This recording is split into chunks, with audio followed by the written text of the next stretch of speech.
తలాపున సముద్రమున్న చేప దూపకేర్చిందట. ఇది సామెత. ఈ కాంగ్రెస్ పాలనలో కృష్ణా నది పరవళ్ళు దొక్కుతున్న ఖమ్మం జిల్లా రైతులు సాగునీటి కోసం ఇవాళ ఎదురు చూసే పరిస్థితి ఏర్పడ్డది.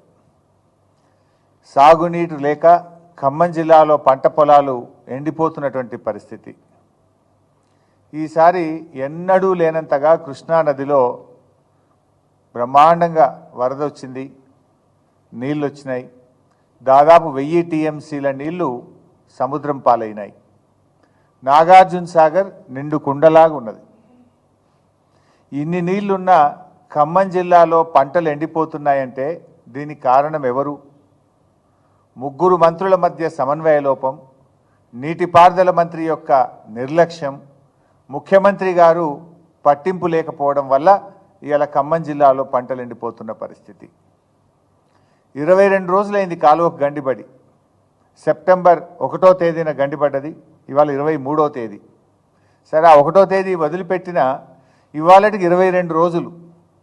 22 రోజులు కాలువకు పడిన గండిని పూడ్చలేని ఈ ప్రబుద్ధులు కాళేశ్వరం గురించి పెద్ద పెద్ద మాటలు మాట్లాడారు గతంలో. 22 రోజుల్లో ఒక కాలువ గండి పూడ్చడం చేత కదా ఈ ప్రభుత్వానికి? ఇది నిర్లక్ష్యం కాకపోతే ఏంటి అని నేను అడుగుతా ఉన్నా. పాలేరు జలాశయం నుంచి పంట పొలాలకు నీళ్ళిచ్చే కాలువ ఏదైతే ఉందో అది పాలేరు జలాశయం దిగువన దాదాపు ఒక 100 మీటర్ల దిగువన మరి ఆ కాలువకు గండిపడ్డది. ఆ కాలువను పూడ్చడం చేతగాక ఈ ప్రభుత్వం రైతుల పంట పొలాలు ఎండబెడతా ఉన్నారు. సెప్టెంబర్ 1వ తేదీన గండిపడితే ఆల్మోస్ట్ 2వ తేదీ 3వ తేదీ కల్లా వర్షాలు తగ్గిపోయినాయి. వర్షాలు లేవు. గత 22 రోజులుగా ఏదో వర్షాలు పడ్డాయి, పని సాగలేదు అనే పరిస్థితి కూడా లేదు. 22 రోజులుగా ఏం ఇబ్బంది లేదు పనిచేయడానికి. చిన్న మరమ్మతు చేయకపోవడం అంటే ఈ ప్రభుత్వం యొక్క నిర్లక్ష్యం, ఇది మంత్రుల సమన్వయ లోపం. ఈ ప్రభుత్వానికి కూల్చివేతలు తెలుసు తప్ప పూడ్చివేతలు రావు. కూల్చివేతలు తప్ప పూడ్చివేతలు వచ్చినట్టు లేదు ఈ ప్రభుత్వానికి. హైడ్రా పేరు మీద పెద్ద డ్రామా నడుపుతున్నారు. ఇక్కడ కూల్చివేతల పేరు మీద పేదవాళ్ళ ఉసురు పోసుకుంటున్నారు. అరే, లక్షల మంది రైతులు అక్కడ నీళ్ళు ఎప్పుడు వస్తాయని కళ్ళల్లో వత్తులేసుకొని సాగర్ నీళ్ల కోసం ఎదురు చూస్తుంటే రైతులకు నీళ్లు ఇవ్వడం చేత కాదా? మీ ప్రాధాన్యత ఏంది అని అడుగుతున్నా. పేదల ఇల్లు కూలగొట్టడం మీ ప్రాధాన్యతనా? లక్షల ఎకరాల్లో పంట ఎండిపోతుంటే ఆ మరమ్మత్తు చేసి రైతులకు సాగు నీరు అందించడం మీ ప్రాధాన్యతనా అని నేను అడుగుతా ఉన్నా. జిల్లాలో 3 మంత్రులు ఉన్నారు. పొంగులేటి శ్రీనివాసరెడ్డి గారు, బట్టి విక్రమార్క గారు, తుమ్మల నాగేశ్వరరావు గారు. 3 ఈ గండిబడ్డ కాలువ పక్క నుంచే పోతారు. రోజు ఖమ్మం పోవాలంటే ఆ రోడ్డు ఈ గండికి 100 మీటర్ల దూరంలోనే పోతుంది. దాన్ని పక్కకెళ్ళే పోతున్నారు. మరి 23 రోజుల్లో కనీసం వీళ్ళు ఒక 10 సార్లు పోయొచ్చు ఉంటారు ఖమ్మం.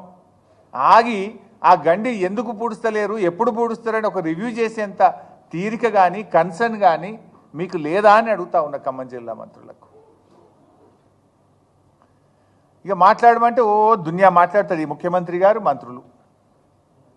మేము ఆకాశాన్ని దించుతాం, సూర్యుడిని వంచుతాం, మేము ఇటున్న సూర్యుడు అటు పొడిచినా, అటున్న సూర్యుడు ఇటు పొడిచినా చేసి తీరుతాం. డైలాగులు కొట్టమంటే వీరే డైలాగులు కొడతారు. 22 రోజుల్లో ఒక గండి పూడ్చడం చేత కాదా నీకు? ఇక మాటలు మాట్లాడడం అంటే ఆకాశాన్ని వంచుతాం, సూర్యుడిని దించుతామని మాట్లాడతారు. గండి పూడ్చడం 22 రోజులుగా ఒక గండి పూడ్చడం చేత కాలేదు అంటే ఇది ప్రభుత్వ నిర్లక్ష్యం కాకపోతే, ఇది మీ నిర్వాకం కాకపోతే ఇంకేంటి అని చెప్పి నేను ఈరోజు అడుగుతా ఉన్నా. 9 మంది ఎమ్మెల్యేలను ఖమ్మం జిల్లాలో గెలిపిస్తే పంటలు ఎండబెట్టడమే మీరు ఆ రైతులకు ఇచ్చే బహుమానమా అని అడుగుతా ఉన్నా.